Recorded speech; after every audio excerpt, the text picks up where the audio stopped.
शुरू करने वाले हैं हमारी भारत की सबसे फेमस नदियों के बारे में। तो आज हम नदियों की सीरीज स्टार्ट करें जिसमें अपन भारत की कुछ महत्वपूर्ण नदियों के बारे में चर्चा करेंगे। तो सबसे पहले अपन बात करते हैं हमारी सबसे पवित्र गंगा नदी के बारे में। गंगा नदी हमारे भारत की सबसे पवित्र व भारत की सबसे लंबी नदी है। हम इसे माँ के रूप में देवी और पवित्र माँ के रूप में पूजनीय गंगा भारतीय सभ्यता, संस्कृति और आध्यात्मिकता का केंद्र है। इसका जल बहुत ही पवित्र माना जाता है। गंगा बेसिन भारत का सबसे बड़ा नदी बेसिन है जो विशाल जनसंख्या और विविध वन्य जीव का समर्थन करता है, जिसमें गंगा नदी, डॉल्फिन, घड़ियाल और कछुए भी शामिल है। तो दोस्तों अपन इस वीडियो में बात करने वाले हैं गंगा नदी के ऊपर। हम जानेंगे कि गंगा नदी का उद्गम स्थल कहाँ होता है, गंगा नदी की लंबाई कितनी है, और गंगा नदी की कौन कौन सी सहायक नदियां हैं, और गंगा नदी के किनारे कौन से शहर बसे हुए हैं, और गंगा नदी को हम अन्य किस नाम से जाना जाते हैं, उनकी कहानियों को भी जानेंगे। फिर जानेंगे गंगा नदी के किनारे पर बने हुए प्रमुख तीर्थ स्थल जो हमारी भारतीय सभ्यता के लिए महत्वपूर्ण है। फिर अपन जानेंगे गंगा नदी का अफवाह तंत्र। फिर अपन जानेंगे सबसे इंपॉर्टेंट चीज गंगा नदी पर बने बांध और पुल के बारे में। फिर अपन बात करेंगे, थोड़ी सी चर्चा करेंगे गंगा नहर के बारे में। उसके बाद अपन सबसे लास्ट में बात करेंगे गंगा नदी का पॉल्यूशन, और उसके बाद अपन बात करेंगे गंगा नदी के अभियान और महत्वपूर्ण परियोजनाओं पर अपन डिस्कस करने वाले हैं। तो आइए हम सबसे पहले जानते हैं गंगा नदी का उद्गम स्थल। गंगा नदी का उद्गम स्थल उत्तराखंड राज्य में स्थित गंगोत्री ग्लेशियर से है। यह गंगोत्री ग्लेशियर उत्तरकाशी जिले के गौमुख नामक स्थान पर स्थित है। गंगोत्री ग्लेशियर हिमनद से निकलने वाली धारा को भागीरथी कहा जाता है। मतलब जो गंगोत्री ग्लेशियर से जो पानी की धारा बहती है उसे भागीरथी कहा जाता है। आगे चलकर ये भागीरथी देवप्रयाग में अलकनंदा से मिल जाती है, और भागीरथी और अलकनंदा की जो संयुक्त धारा होती है उसे गंगा के नाम से जाना जाता है। इस प्रकार गंगा का उद्गम स्थल गंगोत्री ग्लेशियर है। अब अपन बात करने वाले हैं गंगा नदी की लंबाई। गंगा नदी की कुल लंबाई 2525 किलोमीटर है। इसमें से अधिकांश हिस्सा भारत में और कुछ हिस्सा बांग्लादेश में भी बहता है। तो अपन सबसे पहले जानते हैं कि भारत में गंगा नदी कौन कौन से राज्यों में होकर बहती है। तो गंगा नदी उत्तराखंड, उत्तर प्रदेश, बिहार, झारखंड और पश्चिम बंगाल में बहती है। उस फिर अपन बात करते हैं उत्तराखंड में लगभग गंगा नदी 110 किलोमीटर बहती है। ये गंगोत्री से निकलकर हरिद्वार तक बहती है। फिर वो उत्तर प्रदेश में प्रवेश करती है। तो उत्तर प्रदेश में गंगा नदी 1450 किलोमीटर की यात्रा तय करती है, जिसमें कानपुर, प्रयागराज और वाराणसी से होकर ये बिहार में प्रवेश करती है। बिहार में लगभग गंगा नदी 445 किलोमीटर तक बहती है, जिसमें बक्सर, पटना, भागलपुर जिलों से होकर गुजरती है। और सबसे इम्पोर्टेंट बात कि गंगा नदी की सबसे कम लंबाई झारखंड में है। झारखंड में गंगा नदी सिर्फ 40 किलोमीटर बहती है, और ये साहिबगंज जिले से झारखंड में प्रवेश करती है और वापस झारखंड से बाहर साहिबगंज जिले से ही निकलती है। और उसके बाद ये पश्चिम बंगाल में प्रवेश करती है। तो पश्चिम बंगाल में गंगा नदी की लंबाई 520 किलोमीटर है। ये मुर्शिदाबाद, नवद्वीप, कोलकाता तक बहकर बांग्लादेश में प्रवेश करती है। बांग्लादेश में गंगा नदी की लंबाई लगभग 225 किलोमीटर है। यहाँ इसे पद्मा नदी कहा जाता है, और आगे चलकर यह पद्मा मेघना में मिलती है। तो दोस्तों अपन सेकंड नंबर पे बात करेंगे गंगा नदी की प्रमुख सहायक नदियों के बारे में। तो अपन सबसे पहले बात करते हैं गंगा नदी की अनेक सहायक नदियां जो उत्तर भारत के विभिन्न भागों से आकर इसमें मिलती है। उन्हें अपन दो भागों में डिवाइड करते हैं, right bank and left bank. तो सबसे पहले अपन बात करते हैं राइट बैंक ट्रिब्यूटरीज। तो अपन इसमें सबसे पहले बात करते हैं यमुना नदी की। यह गंगा की सबसे बड़ी सहायक नदी है और इसका उद्गम स्थल यमुनोत्री हिमनद उत्तराखंड से होता है। फिर अपन बात करते हैं सोन नदी की। यह अमरकंटक पहाड़ियों से निकलती है जो कि उत्तर प्रदेश में है। फिर अपन बात करते हैं पुनपुन नदी। बिहार में गंगा से मिलती है। दामोदर नदी झारखंड और पश्चिम बंगाल में बहती है। फिर अब अपन बात करते हैं लेफ्ट बैंक ट्रिब्यूटरीज। तो लेफ्ट बैंक ट्रिब्यूटरीज में अपन सबसे पहले बात करते हैं घाघरा नदी। तिब्बत में मांगचुंगो हिमनद से निकलती है, इसे कर्णाली भी कहा जाता है। फिर नेक्स्ट है गंडक नदी। नेपाल हिमालय से निकलकर बिहार में गंगा से मिल जाती है। फिर अपन कोसी नदी की बात करें तो कोसी नेपाल से होकर बिहार में आती है, और इस कोसी नदी को बिहार का शोक भी कहा जाता है। रामगंगा भी गंगा नदी की सहायक नदी है जो कि कुमाऊं क्षेत्र उत्तराखंड से निकलती है। महानंदा नदी पश्चिम बंगाल और बिहार से होकर बहती है।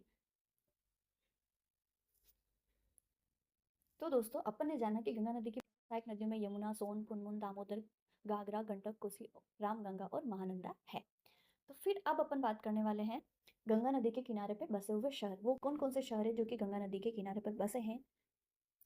गंगा नदी भारत की जीवन रेखा कही जाती है। इसके किनारे अनेक ऐतिहासिक, धार्मिक, औद्योगिक शहर बसे हुए, जिनमें से प्रमुख है। अपन सबसे पहले बात करते हैं उत्तराखंड में। तो उत्तराखंड में गंगोत्री जो कि गंगा नदी का उद्गम स्थल है। फिर आता है ऋषिकेश। ऋषिकेश और हरिद्वार धार्मिक नगरी गंगा नदी व ये दोनों हमारे कुंभ के मेले के लिए फेमस है। फिर अपन बात करते हैं उत्तर प्रदेश। उत्तर प्रदेश में कानपुर जो एक औद्योगिक शहर है वो गंगा नदी के किनारे पर बसा हुआ है। फिर आता है प्रयागराज, जिसको इलाहाबाद भी कहते हैं। यह गंगा, यमुना और सरस्वती का संगम स्थल है। फिर आता है वाराणसी, जिसको काशी भी कहते हैं। यह विश्व प्रसिद्ध धार्मिक और सांस्कृतिक नगर है। फिर अपन बात करते हैं बिहार। बिहार बिहार में पटना शहर गंगा नदी के किनारे पर बसा हुआ है। पटना बिहार की राजधानी है। फिर आता है भागलपुर।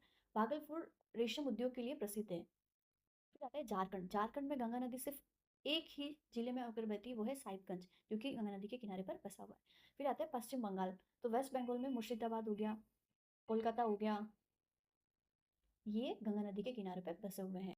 इस प्रकार गंगा नदी के किनारे पर बसे हुए प्रमुख शहर है गंगोत्री, ऋषिकेश, हरिद्वार, कानपुर, प्रयागराज, वाराणसी, पटना, भागलपुर, साहिबगंज, मुर्शिदाबाद, हुगली और कोलकाता है। तो दोस्तों अब अपन जानने वाले हैं गंगा नदी के अन्य नाम, मतलब अपन गंगा नदी को और किन किन नामों से बुलाते हैं। गंगा नदी को अलग अलग क्षेत्रों में और अलग अलग भाषाओं के आधार पर उन्हें अलग अलग नामों से बुलाया जाता है, जिसमें से अपन सबसे पहले बात करते हैं भागीरथी। भागीरथी भी गंगा नदी का नाम है। गंगा के ऊपरी भाग को भागीरथी कहा जाता है, मतलब जो ग्लेशियर से जो धारा कहती है उसको भागीरथी कहते हैं। फिर आता है जानवी। गंगा नदी को जानवी भी कहा जाता है। एक पौराणिक कथा के अनुसार महर्षि जानू ने गंगा को अपने कमंडल में समा लिया था और बाद में इन्हें छोड़ दिया, तभी से इसका नाम जानवी पड़ गया। फिर आता है त्रिपथगा। इसका अर्थ है तीनों लोगों में बहने वाली, मतलब स्वर्ग, पृथ्वी और पाताल तीनों लोगों में बहने वाली गंगा नदी को त्रिपथगा भी कहते हैं। फिर आता है भागीरथी गंगा। ये भागीरथी राजा जो इनको पृथ्वी पर लेके आए थे गंगा नदी को, इसी कारण इन्हें भागीरथी भी कहा जाता है। फिर आता है मंदाकिनी। नदी का एक और नाम मंदाकिनी भी है। फिर आता है अलकनंदा। अलकनंदा गंगा की एक प्रमुख धारा है जो कि उत्तराखंड में बहती है। फिर शुबा। गंगा नदी को शुबा भी कहा जाता है क्योंकि ये अत्यंत शुद्ध और उज्ज्वल है। फिर आता है पद्मा। तो गंगा नदी का नाम पद्मा है। गंगा नदी को पद्मा नाम बांग्लादेश में दिया गया है, मतलब बांग्लादेश में गंगा नदी को पद्मा नाम से बुलाते हैं। फिर आता है हुगली। पश्चिम बंगाल में गंगा नदी की एक शाखा है जिसको हुगली नाम से भी जाना जाता है। तो अपन इसके पीछे की कुछ कहानियां जानते हैं इन नाम के पीछे की। तो सबसे पहले अपन बात करते हैं भागीरथी। जब राजा भागीरथी ने अपने पूर्वज को मुक्ति दिलाने के लिए कठोर तपस्या की, तब गंगा स्वर्ग से पृथ्वी पर उतरी। इस कारण से भागीरथी नाम दिया गया। फिर आता है जानवी।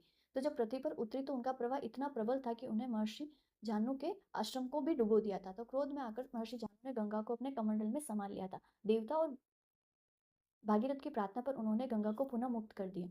तब से गंगा नदी को जाह्नवी के नाम से भी जाना जाता है। फिर आता है मंदाकिनी। मंदाकिनी शब्द का अर्थ है धीरे धीरे बहने वाली निर्मल धारा। पुराणिक ग्रंथों में गंगा को मंदाकिनी भी कहा जाता है क्योंकि उनका प्रवाह शांति, शुद्धता और सौंदर्य का प्रतीक है। फिर आता है अलकनंदा। गंगा की प्रमुख सहायक धारा अलकनंदा नदी है जो कि उत्तराखंड में बहती है और विष्णुप्रयाग, नंदप्रयाग, कर्णप्रयाग, रुद्रप्रयाग होते हुए देवप्रयाग में भागीरथी से मिलकर गंगा बनाती है। यह गंगा के भौगोलिक स्वरूप का एक महत्वपूर्ण अंग है। फिर आता है पद्मा। जब गंगा पश्चिम बंगाल में प्रवेश करती है तो बांग्लादेश में इसे पद्मा कहा जाता है। तो दोस्तों अब हम बात करते हैं गंगा नदी के किनारे पर बसे हुए प्रमुख तीर्थ स्थल। गंगा नदी भारत में केवल जीवन रेखा ही नहीं बल्कि आस्था की भी धारा है। इसके किनारे अनेक प्रमुख धार्मिक तीर्थ स्थल बसे हुए हैं जहाँ हर साल लाखों श्रद्धालु स्नान, पूजा और दर्शन करने आते हैं। गंगा नदी के किनारे पर बने हुए प्रमुख तीर्थ स्थल। तो अपन सबसे पहले बात करते हैं उत्तराखंड राज्य में। तो उत्तराखंड राज्य में सबसे पहले बसा हुआ है गंगोत्री, जो कि गंगा नदी का उद्गम स्थल है और यहाँ पर ही गंगा नदी की सबसे ज्यादा शुद्ध धारा प्रवाहित होती है। फिर उत्तराखंड में ऋषिकेश, जो कि योग और आध्यात्मिकता का केंद्र माना जाता है। फिर आता है हरिद्वार। हरिद्वार गंगा स्नान और कुंभ के मेले के लिए विश्व प्रसिद्ध है। फिर अपन बात करते हैं उत्तर प्रदेश में। उत्तर प्रदेश में प्रयागराज गंगा नदी के किनारे पर बसा हुआ है। गंगा, यमुना और सरस्वती का संगम स्थल है प्रयागराज। फिर आता है वाराणसी। विश्व का प्राचीनतम तीर्थ वाराणसी। काशी विश्व का प्राचीनतम तीर्थ काशी विश्वनाथ मंदिर और गंगा घाटों के लिए प्रसिद्ध है। अब अपन बात करते हैं बिहार राज्य में कौन कौन से जिले हैं जो कि गंगा नदी के किनारे पर बसे हुए हैं। तो सबसे पहले अपन बात करते हैं बक्सर की। बक्सर धार्मिक और ऐतिहासिक महत्व रखता है। फिर आता है पटना, जिसका पुराना नाम पाटलिपुत्र है। पाटलिपुत्र का ऐतिहासिक स्थान पटना देवी मंदिर के लिए प्रसिद्ध सिमरिया घाट, बेगूसराय छठ पूजा का प्रमुख केंद्र है। फिर आता है झारखंड। जैसा कि अपन सभी जानते हैं कि झारखंड में गंगा नदी सिर्फ एक जिले से होकर गुजरती है, वो है साहिबगंज। साहिबगंज गंगा नदी के किनारे पर बना हुआ स्थान है। फिर आता है वेस्ट बंगाल। वेस्ट बंगाल में नवद्वीप, मायापुरी, श्री चैतन्य महाप्रभु की जन्मभूमि है। गंगा सागर, सागर द्वीप गंगा का समुद्र से संगम होता है। मकर संक्रांति पर गंगा सागर में विशाल मेला लगता है जो कि वेस्ट बंगाल में स्थित है। तो दोस्तों अब अपन बात करते हैं गंगा नदी का अपवाह तंत्र, मतलब गंगा नदी के ड्रेनेज एरिया की बात करते हैं। गंगा नदी का ड्रेनेज एरिया बहुत ही विशाल है और यह भारत का ही नहीं बल्कि दुनिया के सबसे बड़े नदी घाटियों में से गिना जाता है।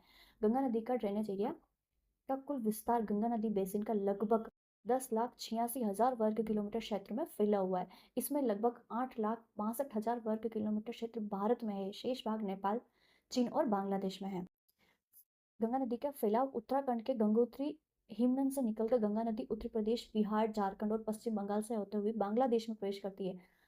अंत में यह सुंदरवन डेल्टा बनाते हुए गंगा नदी बंगाल की खाड़ी में जा गिरती है। गंगा नदी की प्रमुख ट्रिब्यूटरी की बात करें तो यमुना, टोस, सोन, पंचनंद, घाघरा, गंडक, कोसी, गोमती आदि है। तो अपन गंगा नदी का राज्यों में विस्तार देखते हैं तो भारत में गंगा नदी उत्तराखंड, उत्तर प्रदेश, बिहार, झारखंड, पश्चिम बंगाल, मध्य प्रदेश के कुछ भाग और छत्तीसगढ़ के कुछ भाग से शामिल है। तो दोस्तों अब अपन बात करते हैं गंगा नदी पर बने प्रमुख फेमस बांध के बारे में। तो गंगा नदी पर तथा उनकी सहायक नदियों पर कई डैम बने हुए हैं। उनका प्रमुख उद्देश्य बिजली उत्पादन, सिंचाई, बाढ़ नियंत्रण और पेयजल आपूर्ति है।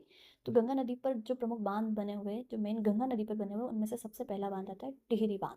तो टिहरी बांध भारत के उत्तराखंड राज्य के टिहरी गढ़वाल जिले के नई टिहरी में भागीरथी नदी पर बना हुआ एक प्रमुख बहुउद्देशीय चट्टान और मिट्टी से बना हुआ एक तटबंध है, जो 260.5 मीटर की ऊंचाई के साथ यह भारत का सबसे ऊंचा और दुनिया का 13वां सबसे ऊंचा बांध है। फिर अपन बात करते हैं भीमगोड़ा की। भीमगोड़ा हरिद्वार में बना हुआ है। भीमगोड़ा बैराज, जिसे भीमगोड़ा वीयर या भीमगोड़ा हेड वर्क्स के नाम से भी जाना जाता है, भारत के उत्तराखंड के हरिद्वार जिले में हरिद्वार के पास हर की पौड़ी में गंगा नदी पर बना एक बैराज है। इसका उपयोग गंगा नहर की सिंचाई एवं जल आपूर्ति के लिए किया जाता है। फिर आता है फरक्का बैराज। फरक्का बैराज पश्चिम बंगाल मालदा जिले के पास स्थित है। फरक्का बैराज टाउनशिप मुर्शिदाबाद जिले के फरक्का में स्थित है। इस बैराज का निर्माण सन 1962 में शुरू हुआ और 1970 में करीब $1 अरब की लागत से पूरा हुआ। यह 21 अप्रैल 1975 को चालू हुआ था। यह बैराज लगभग 2304 मीटर लंबा है। इसका उद्देश्य हुगली नदी में गाद निकासी, कोलकाता पोर्ट को जीवित रखना और तथा सिंचाई करना है। तो अब अपन बात करते हैं गंगा नदी की सहायक नदियों पर बने हुए बांध के बारे में। तो सबसे पहले अपन बात करते हैं रिहंद बांध, जो कि उत्तर प्रदेश में स्थित है। रिहंद बांध भारत के उत्तर प्रदेश राज्य के सोनभद्र जिले की पिपरी में रिहंद नदी पर स्थित है। यह बांध भारत और मध्य प्रदेश की सीमा पर फैला हुआ है।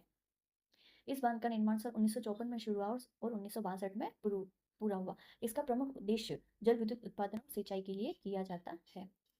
फिर अपन बात करते हैं नारायणी बैराज, बिहार। नारायणी बैराज, जिसे आमतौर पर गंडक बैराज के रूप में भी जाना जाता है, गंडक नदी पर एक संरचना है।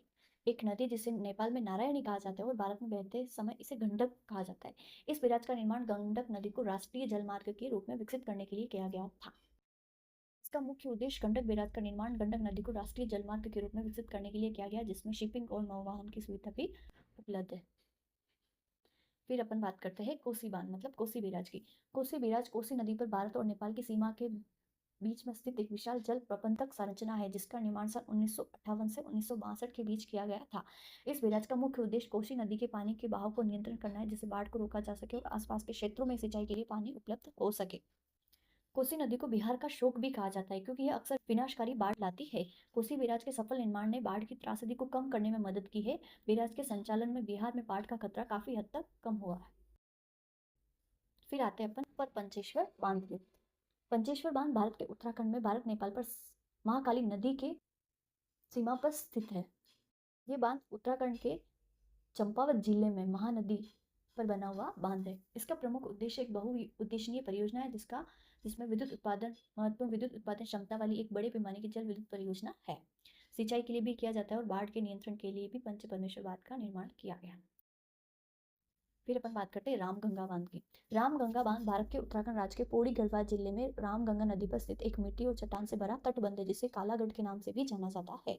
ये बांध रामगंगा बहुउद्देशीय परियोजना का हिस्सा है। इसका उपयोग मुख्य रूप से सिंचाई और जल विद्युत के लिए किया जाता है, जिसमें 198 मेगावाट की बिजली उत्पादन क्षमता और लगभग 57,500 हेक्टेयर कृषि भूमि की सिंचाई की क्षमता है। इस बांध का निर्माण सन 1962 में शुरू हुआ, 1974 में पूरा हुआ। तो दोस्तों अब अपन बात करते हैं गंगा नदी के ऊपर बने हुए पुल के बारे में। तो गंगा नदी पर कई प्रसिद्ध पुल बने हुए हैं, जो अलग अलग राज्यों में और अलग अलग शहरों को शहरों से जोड़ते हैं। इसमें से प्रमुख है उत्तराखंड का लक्ष्मण झूला, जो कि ऋषिकेश में स्थित है। यह लोहे के तारों से बना हुआ विश्व प्रसिद्ध झूला है। फिर बात करते हैं अपन राम झूला। यह राम झूला भी ऋषिकेश में है। लक्ष्मण झूले जैसा ही एक और झूला है। फिर अपन उत्तर प्रदेश में बात करते हैं तो उत्तर प्रदेश में डफरिन ब्रिज, जो कि कानपुर में गंगा नदी पर ब्रिटिश काल में बना हुआ सबसे पुराना द्वीप है, जिसका प्रेजेंट नाम मालवीय ब्रिज है।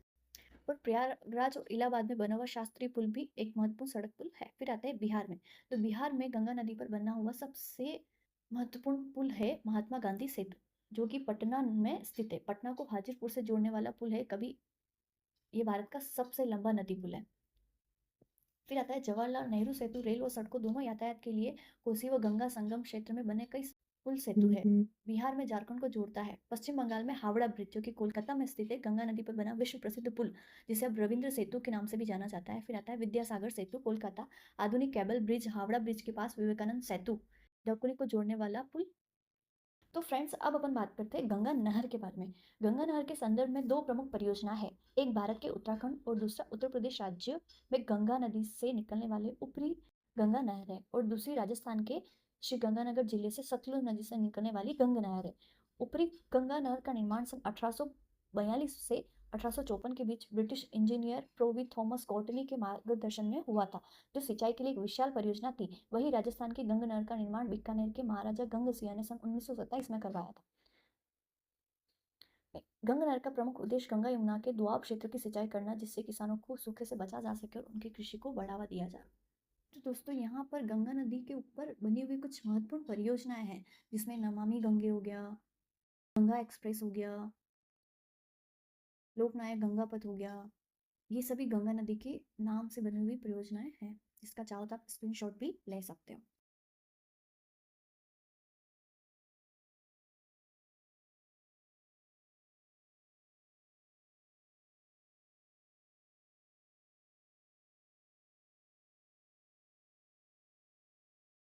फिर अपन बात करते हैं गंगा नदी के पॉल्यूशन के बारे में।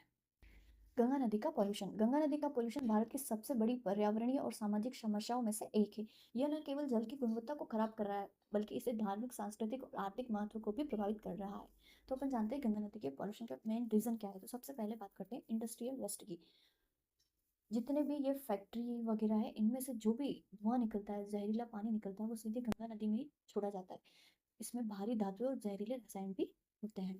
फिर सेकंड रीजन है डोमेस्टिक सीवेज। गंगा नदी किनारे पर बसे हुए शहरों और कस्बों का अधिकांश गंदा पानी और नालियां बिना शुद्धिकरण के नदी में जाती है, जिससे जल में ऑक्सीजन की कमी हो जाती है और मछलियों व अन्य जलीय जीवों का जीवन संकट में पड़ा है। सेकंड है रिलीजियस एक्टिविटीज। मूर्तियों का विसर्जन, पूजा सामग्री, फूल, राख और शव जलाने के अवशेष भी सीधे नदी में ही डाल दिए जाते हैं, जिससे जल की स्वच्छता और भी बिगड़ जाती है। फिर आता है एग्रीकल्चर अपशिष्ट। खेतों में उपयोग किए जाने वाले रासायनिक उर्वरक और कीटनाशक बारिश के पानी के साथ गंगा में पहुंच जाते हैं। फिर मेन रीजन है अधूरा सीवेज ट्रीटमेंट सिस्टम। तो यहाँ के सीवेज जो प्लांट होते हैं वो सही नहीं है सही तरीके से काम करते हैं।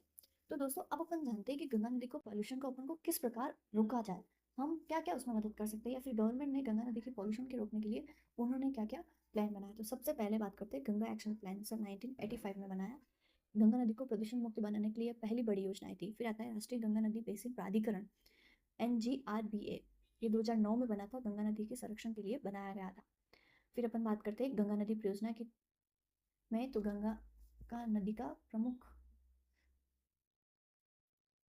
जो परियोजना है वो नमामि गंगे है, जो कि 2014 में बनाई गई थी। वर्तमान में सबसे बड़ी राष्ट्रीय योजना है, जिसमें से सिविल ट्रीटमेंट, घाटों का विकास और जन जागरूकता का काम कर रहे हैं। फिर आता है स्वच्छ गंगा मिशन। गंगा नदी के किनारे पर बसे गाँव में खुले में शौच से मुक्त बनाया गया।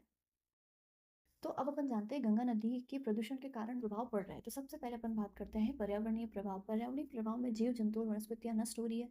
स्वास्थ्य पर असर, जैसे हैजा, टाइफाइड, दस्त और त्वचा रोग जैसी बीमारियां फैल रही है। धार्मिक और सांस्कृतिक प्रभाव, गंगा का पवित्र जल अब नहाने और पीने योग्य भी नहीं रहा है। और आर्थिक प्रभाव में मत्स्य पालन, पर्यटन उद्योग, ये सभी भी प्रभावित हो रहे हैं। तो गंगा की सफाई के लिए जो कदम उठाए गए उनमें से गंगा एक्शन प्लान 1985, राष्ट्रीय गंगा नदी बेसिन प्राधिकरण 2009, नमामि गंगे परियोजना 2014, स्वच्छ गंगा मिशन। तो दोस्तों, आज आपको कैसा लगा, हमने गंगा नदी के बारे में जाना। तो अपन नेक्स्ट जानेंगे यमुना नदी के बारे में। तो प्लीज़, आपको इस वीडियो से थोड़ी सी भी जानकारी मिली तो प्लीज़ लाइक करिए, सब्सक्राइब करिए, कमेंट करिए। Thank you.